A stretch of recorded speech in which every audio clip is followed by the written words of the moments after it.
আজকে আমরা রান্না করব বেগুন দিয়ে আলু দিয়ে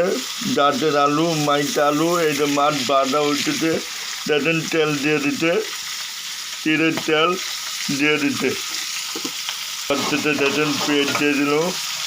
দেখেন 2 পাতের আলু মাইটা আলু দেশি আলু গাছের আলু মাইটা এই দেখেন বেগুন আছে গাছের বেগুন আমারও ছাদের উপরে বেগুন কাটাতে যেতে আমরা সবসময় পেঁয়াজের লবণ ব্যবহার করি পেঁয়াজের লবণ দিলে অনেক সুস্বাদু রান্না হয় পেঁয়াজের তেল আছে পেঁয়াজ লবণ আছে হলুদ মরিচ ধনিয়া এগুলো আমরা ব্যবহার করি পেঁয়াজে দেখেন আদা রসুন জিরা সব দিয়ে দিতে পেঁয়াজের হলুদ মরিচ ধনিয়া দিয়ে দিল সব পেঁয়াজ কোম্পানির জিনিস ব্যবহার করি আমরা রান্নার মতো অনেক সুস্বাদু আছে আলু দিয়ে দিতে আলু কটানো হচ্ছে নতুন আলু মাইটা আলু দিয়ে দিদি কটানো হচ্ছে এটা বেগুন দিয়ে দিদি দেখেন কটানো হচ্ছে মাথা মাথা ঝোল হবে দেখেন অনেক সুন্দর দেখে যাচ্ছে পানি দিয়ে দিতে ঝোল হবে মাছ দিয়ে দেবে একটু পরেই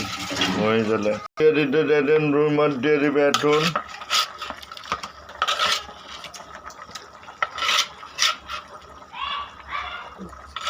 দিয়ে দিতে দেখেন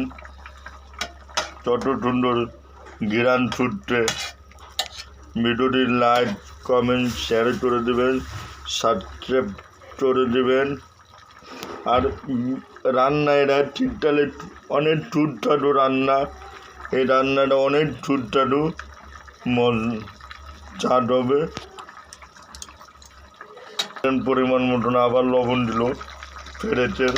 লবণ মনে একটু মুটলো আবার দিয়ে দিল গাছের বেগুন দিয়ে ফের আলু দিয়ে এটোতে মরিচ চেটে দিলাম ফেলে বেড়াচ্ছে অনেক চাট হবে আসসালামু আলাইকুম।